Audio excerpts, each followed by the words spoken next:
The alarm bells rang through the small scout ship Aurora as Captain Jake Morrison finished his morning coffee. He looked at the red warning lights flashing across his command console and smiled. Another day, another emergency in the deep void of space. "What do we have this time, Amy?" Jake asked his communications officer, a young woman with bright eyes and a quick wit. Amy Chun turned from her station with a puzzled look. "It's a distress call, Captain." "Coming from the edge of the Void Nebula?" "The signal is weak, but it's definitely." "Asking for help?" Jake raised an eyebrow. The Void Nebula was one of the most dangerous places in known space. Energy storms could tear apart a ship in seconds. Gravity wells appeared and disappeared without warning. Most species marked it as a no-go zone on their star charts. "Who would be crazy enough to go in there?" asked Lisa Parker, the ship's engineer. She was a small woman with grease-stained hands and a talent for fixing anything that broke. "Someone like us, apparently," Jake said with a grin. "Danny, plot a course for the nebula. Let's go see who needs rescuing today." Danny Rodriguez, the ship's navigator, looked up from his charts.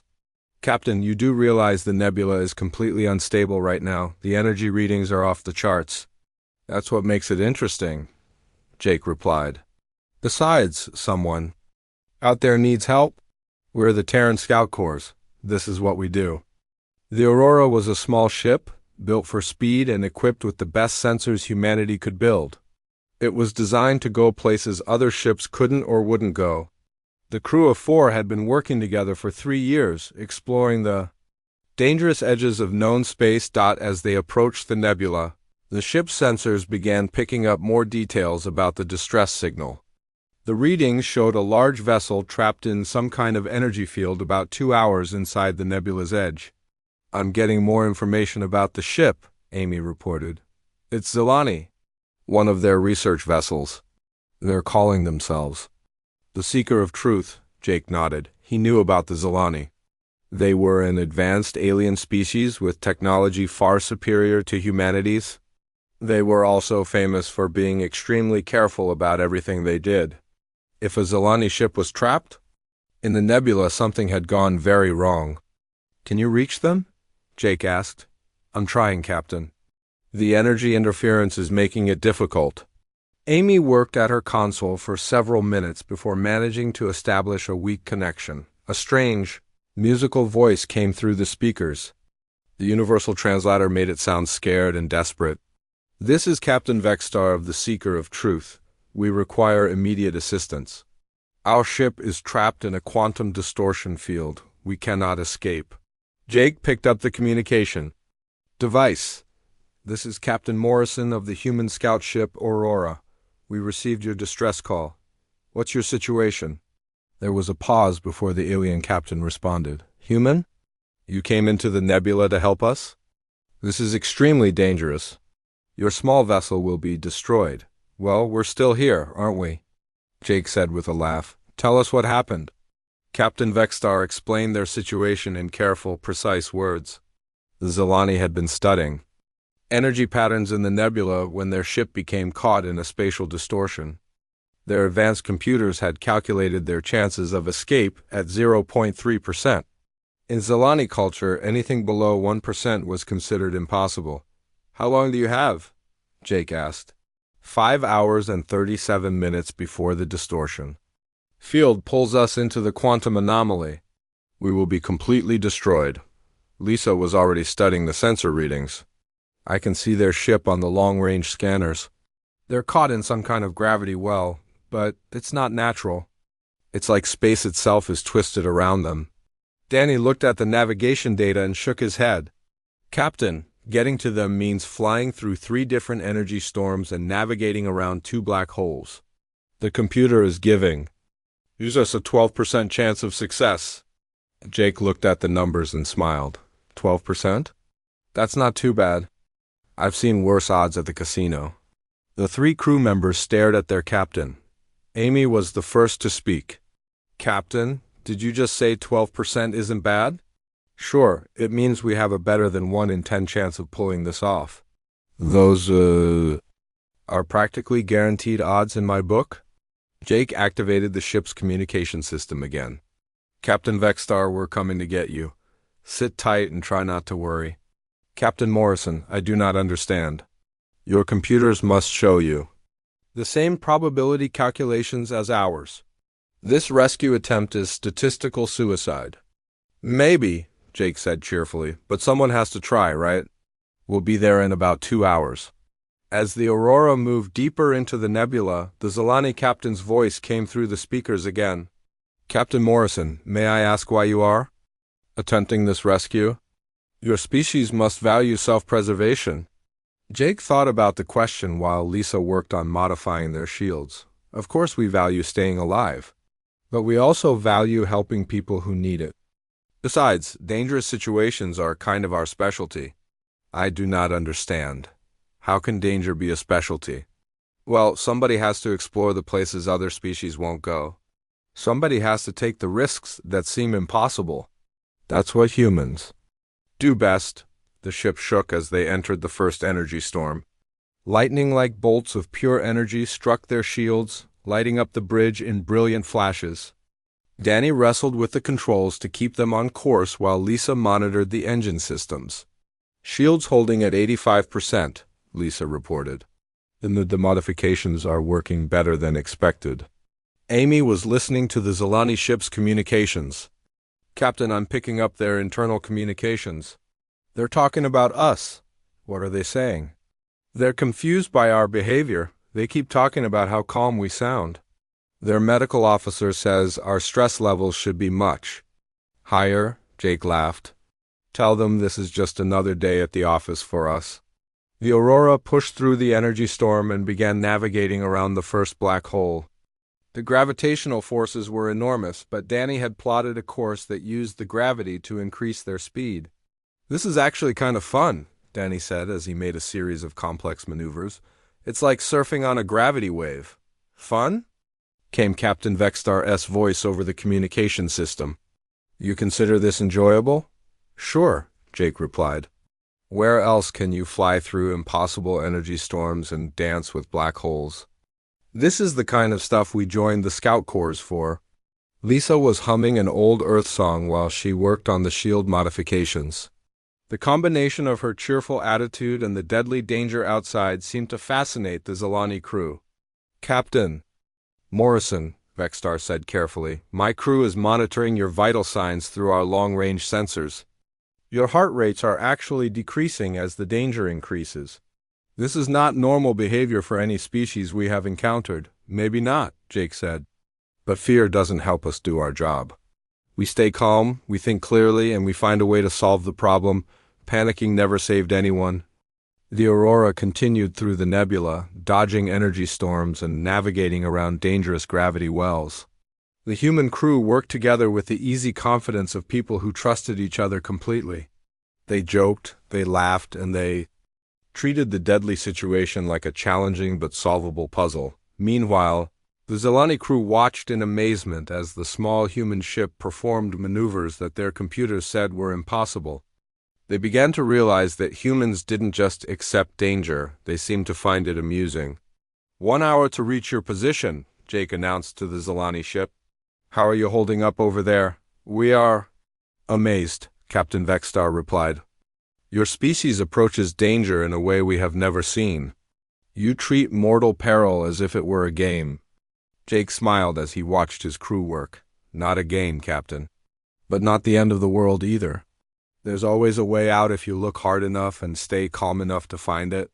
The Orwo moved deeper into the nebula, carrying its crew of 4 humans who had decided that a 12% chance of success was good enough to risk their lives for strangers. Behind them, the Zilani crew watched and wondered how any species could laugh in the face of certain death. Jake Morrison stood at the captain's chair, watching the swirling chaos of the void nebula through the main view screen.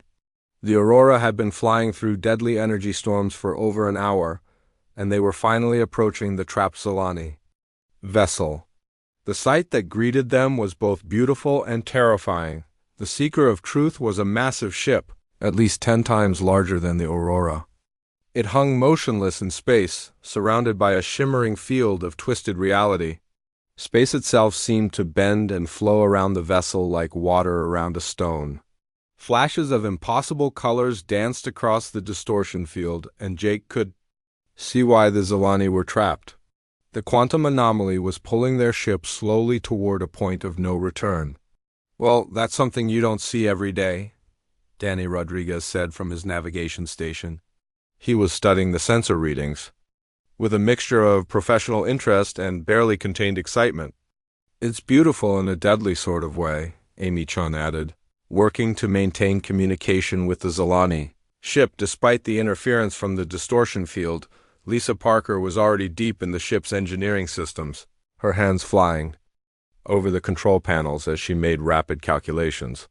"Captain, I think I can modify our shields to create what I'm calling a probability bubble. It won't stop the quantum effects, but it might protect us from the worst of them." Jake nodded. "How long do you need?" "Give me 20 minutes and I can have something ready." "It's completely theoretical, but the math looks solid." 20 minutes it is," Jake said. He activated the communication system. "Captain Vexstar, we're in position. We can see your ship and the distortion field. We're working on a solution." The Zilani captain's voice came through the speakers, filled with a mixture of hope and disbelief. "Captain Morrison, our sensors show your vessel is dangerously close to the quantum anomaly. You must maintain a safe distance." "Don't worry about us," Jake replied cheerfully. "We're going to get you out of there." "I do not understand how this is possible. Our computers have run every scenario thousands of times. There is no solution." Danny looked up from his station with a grin. "That's the problem with computers, Captain. They only know what they've been programmed to know. Sometimes you have to think outside the box." While Lisa worked on the shield modifications, Jake studied the tactical display. The plan forming in his mind was complex and dangerous. It involved using the Aurora's momentum to slingshot around 3 different gravity wells while riding the edge of the quantum storm. The ship would have to thread through gaps in the distortion field that were barely wider than the Aurora itself. "I've got an idea," Jake announced. "We're going to use the gravity wells as stepping stones. If we time it right, we can build up enough momentum to pull the Zilani ship out of the distortion field." Amy stared at him. "Captain, that would require perfect timing and navigation. One small mistake and we'd be pulled into the anomaly ourselves." "That's why we have the best navigator in the Scout Corps," Jake said, nodding toward Danny. Danny was already running calculations on his console. "It's crazy enough that it might work. We'd have to hit each gravity well at exactly the right angle and speed. The margin for error is almost zero." "Almost zero is still better than actually zero," Jake said. "Lisa, how are those shield modifications coming?" "Almost finished," Lisa called from her station. She was humming an old rock song while she worked, her fingers dancing across the control panels. "I'm borrowing some power from the life support systems and rerouting it through the deflector array. It should give us about 15 minutes of protection." The Zilani science officer's voice suddenly came through the communication system. "Human vessel, this is Kethmar, science officer of the Seeker of Truth. We are monitoring your vital signs and ship systems. Your crew's stress levels are decreasing as you prepare for this impossible task." "This contradicts all known psychological responses to mortal danger," Jake laughed. "Maybe that's because we don't see it as mortal danger. We see it as a puzzle to solve." "You are making jokes while planning to fly into a quantum anomaly," Kethmar said in amazement. "Your species is either extremely brave or completely insane. Why can't we be both?" Amy said with a smile, causing the rest of the crew to chuckle. Lisa finished the shield modifications and ran a quick diagnostic. "Probability bubble is ready, Captain. I can't guarantee it will work, but the theory is sound. Good enough for me," Jake said. "Danny, are you ready to thread the needle?" Danny cracked his knuckles and settled into his pilot's seat. "Ready as I'll ever be.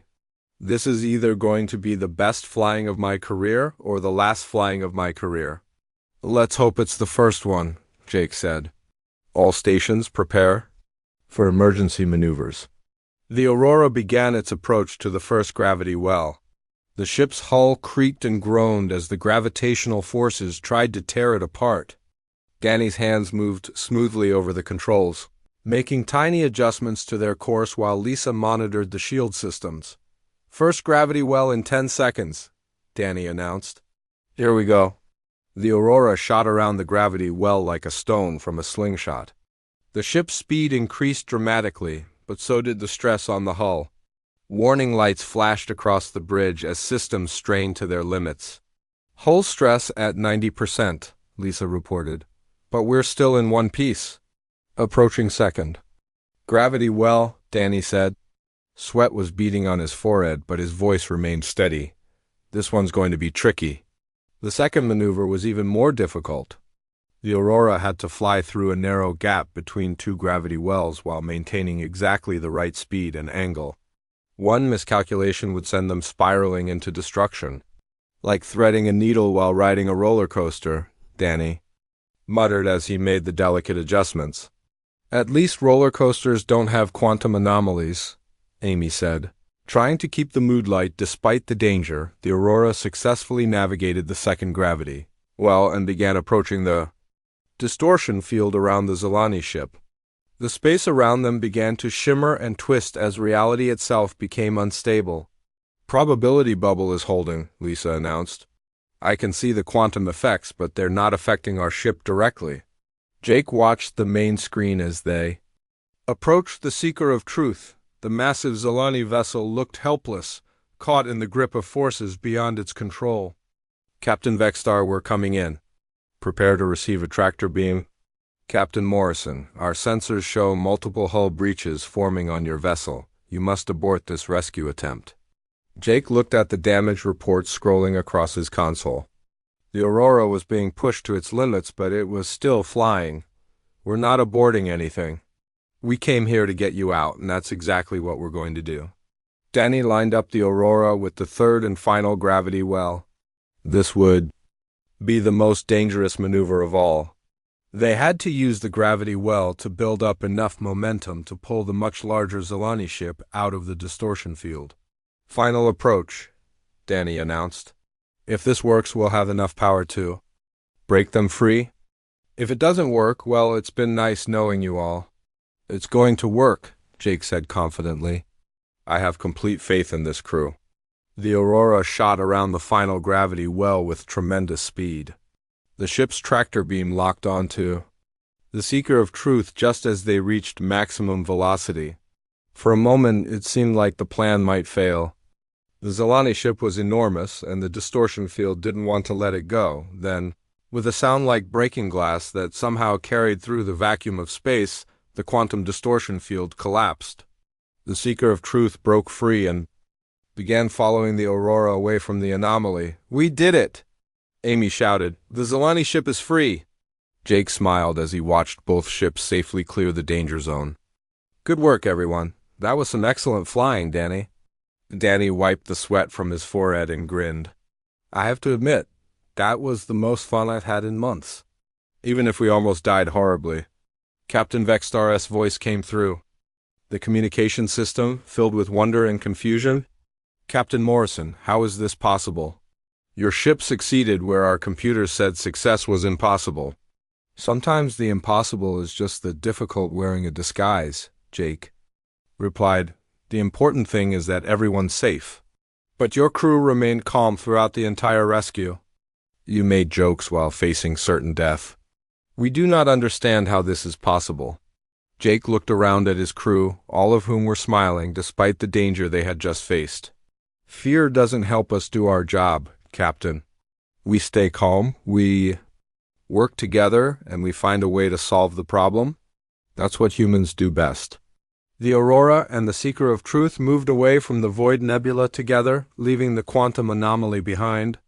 The rescue that should have been impossible was complete, and the Zilani crew was beginning to understand that humans had a very different relationship with danger than any species they had ever encountered. As they flew toward safety, Jake could hear the Zilani crew talking among themselves in their musical language. They were trying to understand how humans could laugh in the face of mortal peril and still accomplish the impossible. It was a question that would change both species forever. 3 weeks after the rescue in the Void Nebula, Jake Morrison found himself standing on the bridge of the most advanced starship he had ever seen. The Seeker of Truth was a marvel of Zilani engineering, with corridors that seemed to stretch forever and technology that made human equipment look like stone tools. Captain Vexstar had personally invited the crew of the Aurora to visit Zealand Prime, the Zilani homeworld. What had started as a simple thank you had turned into something much more interesting. The Zilani High Council wanted to study the humans, to understand how they could remain calm in situations that would paralyze any other species. Your quarters are comfortable? Asked Kethmar, the Zilani science officer who had become their unofficial guide. He was a tall, graceful alien with silver skin and large, dark eyes that seemed to take in everything around him. Very comfortable, Jake replied. Though I have to admit, everything here is so advanced that I'm afraid to touch anything. Kethmar made a sound that might have been laughter. That is interesting. Your species rescued us from certain death, yet you are concerned about damaging our furniture, Jake smiled. Different kinds of problems require different approaches. Rescuing you was just a matter of flying and timing. Using your bathroom took me 20 minutes to figure out. This time Kethmar definitely laughed. The sound was musical, like wind chimes in a gentle breeze. We have much to learn from each other, I think. The Aurora's crew had been on Zealand Prime for a week now, and each day brought new surprises. The Zilani had built a civilization based on careful planning and precise calculation. Their cities were perfect geometric shapes, their technology was flawless, and their society ran with clockwork precision. But they had never learned to take risks. Dr. Nethara, the Zilani's leading expert on alien psychology, had spent hours interviewing each member of the human crew. She was fascinated by what she called their impossible behavior patterns. Tell me again about human humor, she said to Amy Chun during one of their sessions. You use laughter as a response to danger. This seems counterproductive, Amy thought about the question while sipping a cup of Zilani tea that tasted like flowers and sunshine. It's not that we think danger is funny. It's that laughing helps us stay calm. When you're scared, you can't think clearly. When you're laughing, you can focus on solving the problem. But laughter indicates joy. How can you find joy in mortal peril? Maybe it's not joy exactly, Amy said. Maybe it's more like confidence. When we laugh at danger, we're saying that we believe we can handle it. We're not victims of the situation. We're active participants trying to find a solution. Dr. Nethara took careful notes. Your species has developed emotional tools that we do not possess. This is fascinating. Meanwhile, Lisa Parker was working with young Zilani engineers in one of their advanced laboratories. The aliens were amazed by her approach to problem solving. Where they would spend days creating detailed plans, Lisa would build a working solution in hours. But how do you know it will work? Asked one of the young engineers, a Zilani named Texal, who reminded Lisa of an eager student. I don't know for sure, Lisa admitted, but I know enough to make a good guess. Then I test it and see what happens. If it doesn't work, I try something else. The Zilani engineers looked at each other with expressions of shock. Their entire culture was built on knowing exactly what would happen before you did anything. The idea of building something just to see if it worked was completely alien to them. What if it fails? Texal asked. Then I learned something new, Lisa said with a grin. Failure is just information. It tells you what doesn't work, which gets you closer to finding what does work. She was demonstrating human engineering by building what she called a universal connector, a device that could link any two pieces of Zilani technology together. The Zilani had never needed such a thing because all their equipment was designed to work together perfectly. But Lisa's device could solve problems they had never thought to solve. This is only 78% efficient, one of the engineers pointed out. That's pretty good, Lisa replied. In human engineering, we have a saying, perfect is the enemy of good. Sometimes a solution that works right now is better than a perfect solution that takes months to develop. The young Zilani engineers were beginning to understand that there was more than one way to approach any problem. Some of them were even starting to experiment with Lisa's build it and see approach. Danny Rodriguez had perhaps the most surprising impact of all. He had been invited to speak to young Zelani pilots about navigation techniques. What started as a technical discussion had turned into something much more important. Human pilots use something called intuition, Danny explained, to a group of young Zelani. It's hard to explain, but sometimes you have to feel your way through a problem instead of calculating your way through it. One of the young pilots, a female Zelani named Zora Lynn, raised her hand. But how can you trust feelings over mathematics? Feelings are unreliable. Sometimes, Danny agreed. But sometimes math doesn't have all the answers. When I was flying through that quantum storm to rescue your people, the numbers kept changing too fast for any computer to track. I had to trust my instincts and make split-second decisions. Were you not afraid of making the wrong choice? Danny smiled. Of course I was afraid. But being afraid doesn't mean you can't act. It just means you have to be brave enough to act anyway. The young Zelani pilots had never heard anyone talk about fear as something you could work with instead of something that stopped you from working. They were fascinated by the idea that bravery wasn't the absence of fear, but the ability to function despite fear. But perhaps the most significant change was happening with the youngest Zelani. Danny had accidentally started a revolution by teaching them human card games. The games involved bluffing, calculated risks, and the ability to make decisions with incomplete information. I will raise you 5 credits, said a young Zelani named Yurjin during a poker game. He was trying to copy the confident tone that Danny used when making a big bet. Are you sure about that? Asked another young Zelani. The probability of your hand being better than mine is only 23%. Maybe, Yurjin said, and then he did something no Zelani had ever done before. He winked, but you'll have to pay to find out. The other young Zelani stared at him in shock.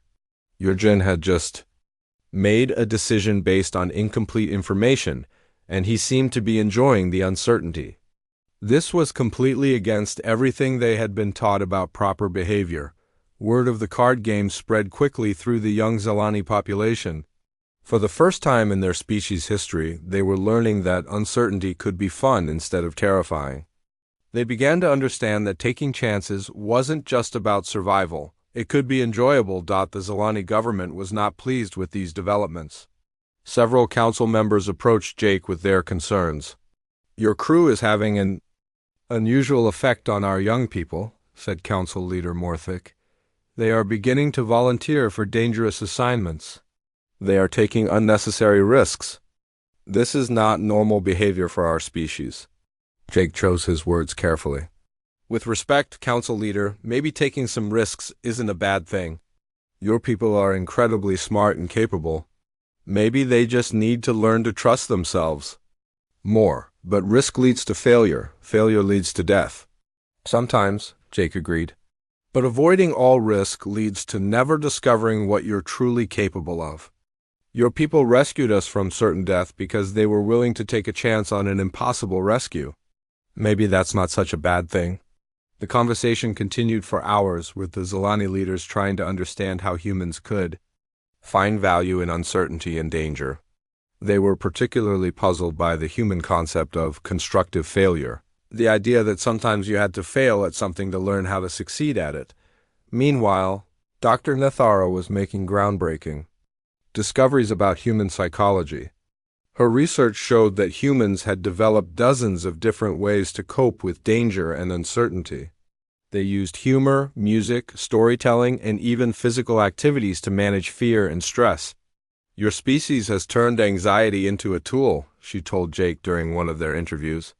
You have learned to use fear as motivation instead of paralysis. This is an evolutionary advantage that we completely lack. Maybe, Jake said, but you have advantages we don't have. Your ability to calculate complex problems and plan for the future is incredible. Maybe the best approach is to combine our strengths? The week was coming to an end, and both species had learned valuable lessons. The humans had gained a deeper appreciation for careful planning and advanced technology. The Zelani had begun to understand that sometimes the best solution came from trusting your instincts and taking calculated risks. As Jake prepared to leave Zealand Prime, He realized that this cultural exchange had changed both species in ways that would last for generations. The young Zilani were already beginning to think differently about risk and uncertainty. Some of them were even asking to join human exploration missions. The universe was about to become a much more interesting place.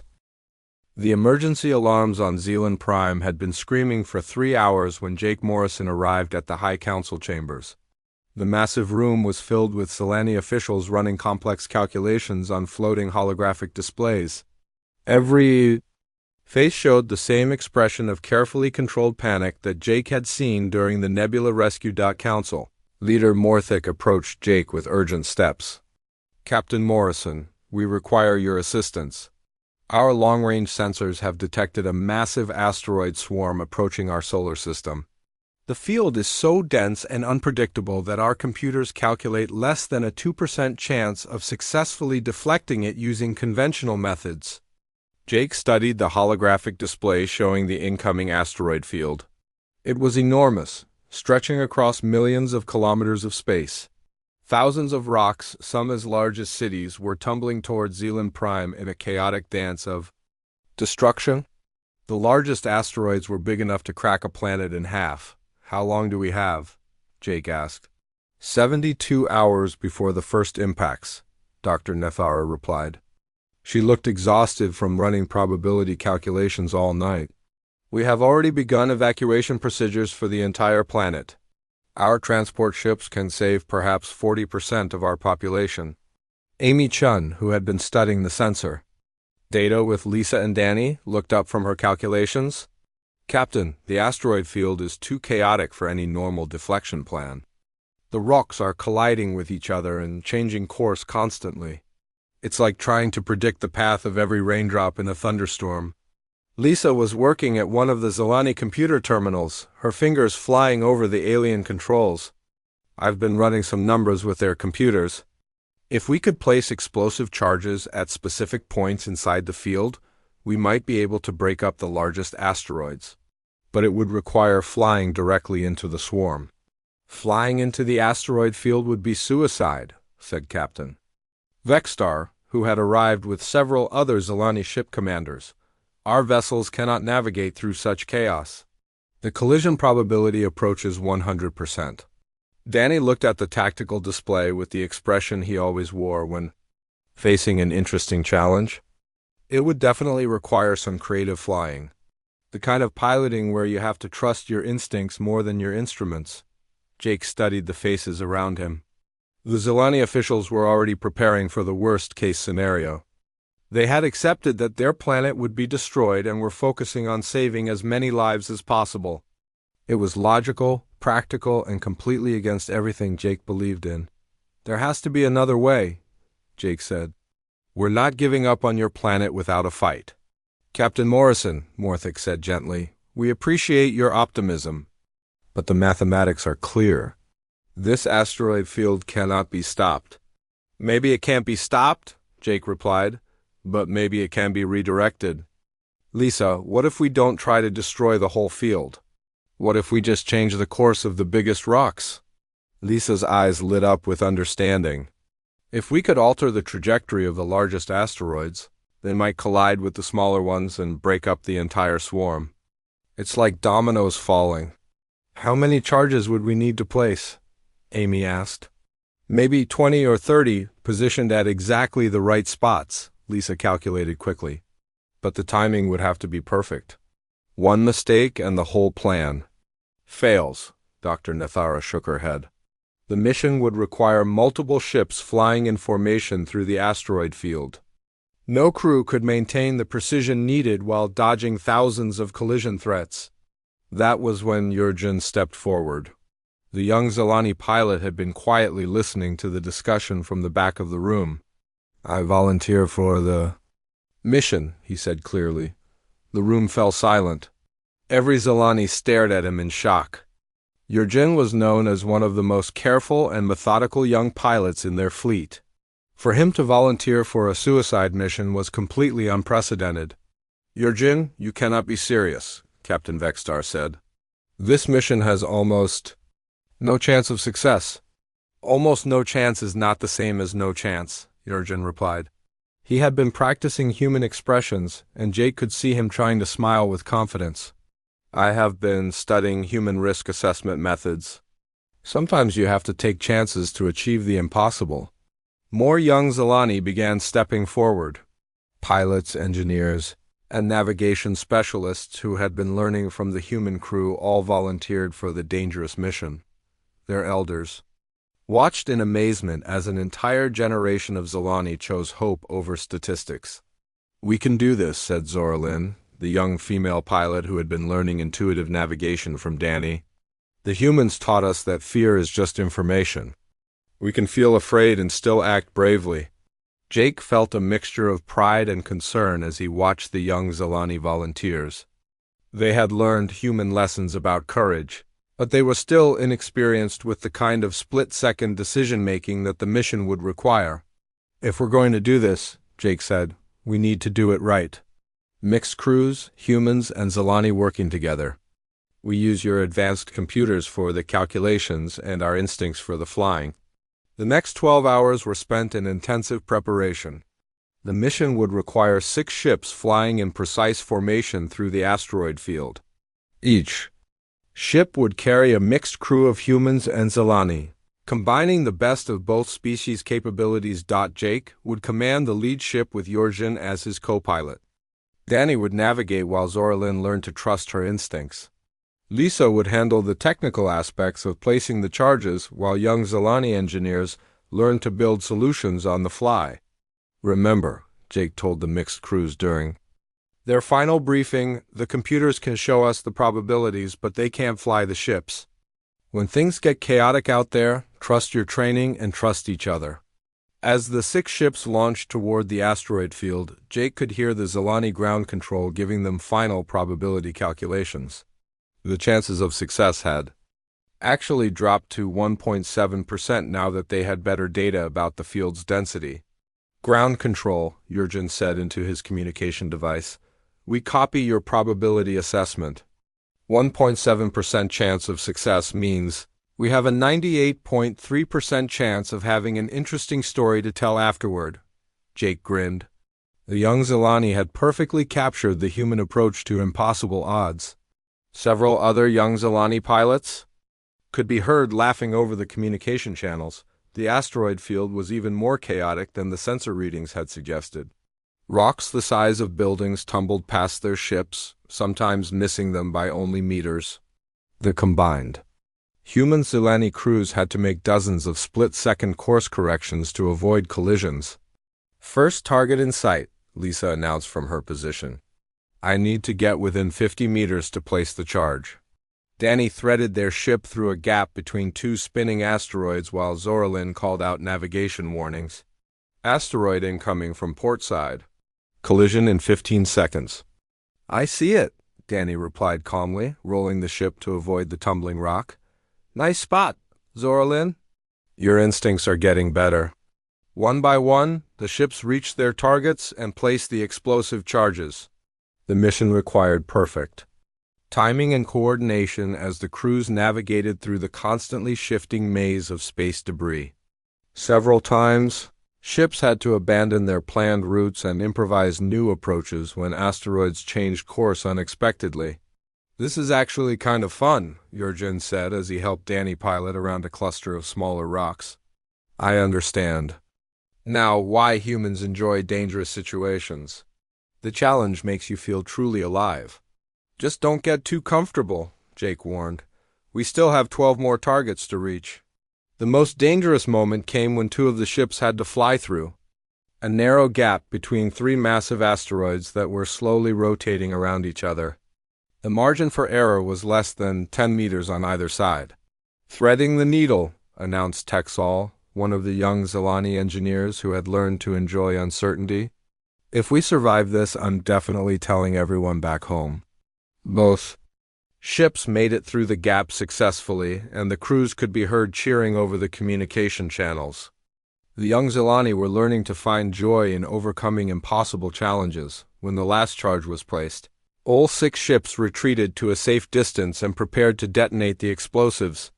The timing had to be perfect. If the charges went off too early or too late, the plan would fail and the asteroid field would continue toward Zealand Prime. "All ships report ready," Jake announced. "Detonating charges in 3, 2, 1. The explosions lit up space like a chain of tiny stars. For a moment, nothing seemed to happen.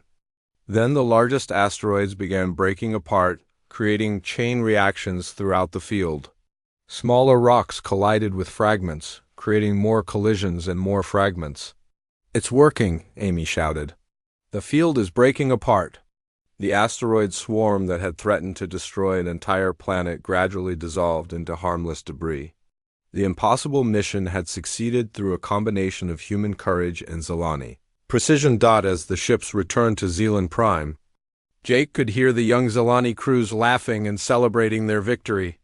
They had learned to laugh at danger and discovered that sometimes the impossible was just another word for challenging. 6 months had passed since the asteroid crisis, and the galaxy had never seen anything quite like the Joint Human-Zelani Exploration Program. Captain Jake Morrison stood on the bridge of the Dauntless, a ship that represented everything both species had learned from each other. It combined Zelani precision engineering with human adaptability, creating the most successful deep space reconnaissance vessel in known space. The ship's crew was a perfect blend of both cultures. Yurgen had become Jake's second-in-command, having mastered the delicate balance between calculation and intuition that made for excellent leadership. Zorlin served as the primary navigator, using a combination of Zelani computers and human instincts to plot courses through previously impossible territories. "Captain, we're receiving a priority distress signal," announced Kethmore from the communications station. The Zelani science officer had learned to appreciate the excitement that came with emergency calls, though he still preferred to have detailed plans before rushing into danger. Jake looked at the signal data on his console and smiled. "Let me guess, someone's trapped in a place where they shouldn't have been, and the odds of rescue are mathematically impossible?" "Actually, yes," Kethmore replied with what had become the Zelani equivalent of a grin. "The signal is coming from a collapsing star system. A ship called the Wanderer's Hope is trapped in the gravity well of a dying star. They have approximately 4 hours before the star goes supernova." Yurgen studied the sensor readings with the careful attention he had learned from his Zelani training, but without the paralyzing fear that would have stopped his ancestors. "The gravitational forces are enormous, and the radiation levels are increasing by the hour. Our computers calculate a 0.8% chance of successful rescue." Jake raised an eyebrow. 0.8%? That's worse than the odds when we rescued your people from the nebula. "Indeed," Yurgen said, and then he did something that would have shocked every Zelani elder just a year ago. He laughed. "I calculate we have a 99.2% chance of having an interesting story to tell afterward." The bridge crew, both human and Zelani, chuckled at Yurgen's perfect imitation of human optimism. It had become a running joke among the mixed crews. The worse the odds, the better the story would be. "All right, people," Jake announced. "Let's go save some lives. Zorlin, plot a course for the collapsing system. Lisa, start working on modifications to protect us from the radiation. And someone get me a cup of coffee. I have a feeling this is going to be a long day." As the Dauntless raced toward the dying star system, Jake reflected on how much had changed since that first rescue in the Void Nebula. The Joint Exploration Program had discovered 3 new habitable worlds and 2 ancient alien artifacts. More importantly, it had fundamentally changed how both species approached the unknown. The Zelani had developed their own unique form of humor, adapted to their mathematical mindset. They made jokes about probability curves and statistical anomalies. That would have been meaningless to humans a year ago, but served the same psychological function. Their young people no longer saw danger as something to be avoided at all costs, but as a challenge to be overcome with careful planning and brave action. Meanwhile, humans had learned to appreciate the value of the Zelani approach to complex problems. The combination of human intuition and Zelani computational power had solved puzzles that neither species could have handled alone. Dr. Nathara had published a groundbreaking paper titled The Adaptive Value of Constructive Optimism, which had become required reading in xenopsychology programs across the galaxy.